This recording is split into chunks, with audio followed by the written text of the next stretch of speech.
Welcome to the ASCO Guidelines episode of the ASCO University Weekly Podcast.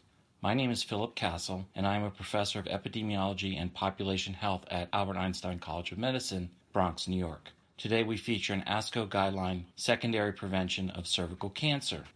The purpose of the guideline was to make recommendations for cervical screening for secondary prevention of cervical cancer, while taking into consideration the available resources. These guidelines were intended to complement rather than replace the current national, international, and WHO recommendations for cervical screening and management of screen-positive women by stratifying those recommendations according to available resources. The goal was to set minimum targets for screening in each of these resource strata. That is, for the given resources, what should a country, region, or program try to achieve in terms of who should be screened, how and how often women should be screened, and how these women should be managed. The goal of the guidelines was not to restrict or constrain how or how much cervical screening is done in a given setting, but to set a minimum goal to be achieved. If more resources are available, additional investments in secondary cervical cancer prevention, such as more screens in a lifetime, can be considered depending on health priorities in that setting.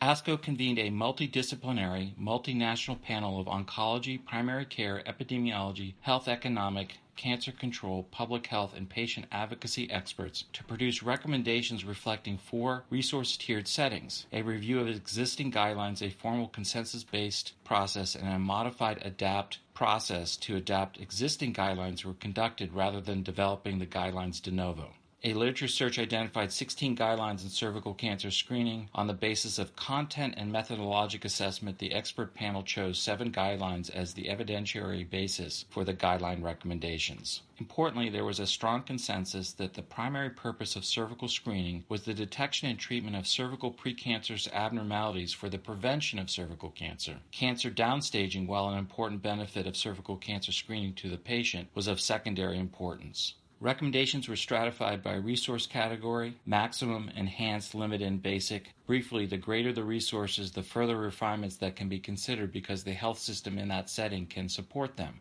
The results can be summarized as follows. First, HPV testing was strongly recommended preferred for cervical screening in all settings. If HPV testing is not immediately available in the basic setting, VIA, visual inspection after acetic acid, might be used in the interim to develop health systems until HPV testing does become available. However, there was not 100% consensus that VIA should be offered. Second, all women ages 30 to 49 should have at least one high-quality screen using HPV testing in their lifetime. Third, per WHO guidelines, Pap smears and cytology is not recommended for cervical screening and only as a triage in the management of HPV-positive women in maximal and enhanced settings. Fourth, HPV genotyping for HPV 16 or 18, the 2 most carcinogenic HPV types, can be used as a triage in the management of HPV-positive women in maximal, enhanced, and limited settings. The main difference between resource settings is the minimum number of times women should be screened with HPV testing in her lifetime. 8 to 9 times in the maximal setting, 5 times in the enhanced setting, 3 times in the limited setting, and at least once but not more than 3 times in the basic setting. The basic setting essentially represents the current WHO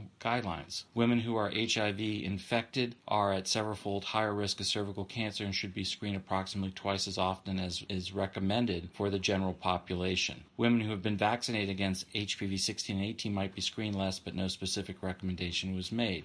The management of HPV-positive women is simplified as resources are more constrained. Maximal and enhanced can use cytology and/or partial HPV genotyping for 16 and/or 18 to determine who is referred for colposcopy and biopsy. In the limited setting, PAP or cytology, VIA, and/or partial HPV genotyping can be used to determine who should be treated. Basic should refer all HPV-positive women for treatment.